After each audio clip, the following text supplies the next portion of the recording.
السلام علیکم سامعین، 14 ذی الحجہ کی تاریخ شروع ہو چکی ہے، 20 جون ہے۔ خبر کا عنوان ہے ہندوستان سے سفر حج پر گئے 98 لوگوں کی موت، انا للہ و انا الیہ راجعون۔ دھیان رہے پوری دنیا سے تقریباً 20 لاکھ سے زیادہ لوگ سفر حج پر آئے ہوئے تھے۔ پوری دنیا سے اگر دیکھا جائے تو تقریباً 550 لوگوں کی موت ہوئی ہے۔ ظاہر سی بات ہے، حج جیسی اہم عبادت میں وہ لوگ مصروف تھے، مشغول تھے، حج کر رہے تھے۔ اس دوران موت ہونے سے یقیناً یہ سمجھا جا سکتا ہے کہ ان کی مغفرت ہو گئی ہے اور وہ بخشائے لوگ ہیں۔ اس طرح آپ کو بتلا دیں یہ موت کس وجہ سے ہوئی ہے۔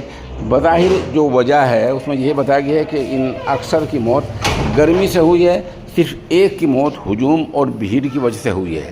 ان کے نام کیا ہیں، ان کے پتہ کیا ہیں، یہ تعداد بعد میں آئے گی۔ آپ ہمارے ساتھ بنے رہیں، انشاءاللہ اس سے بھی آپ کو آگاہ کیا جائے گا۔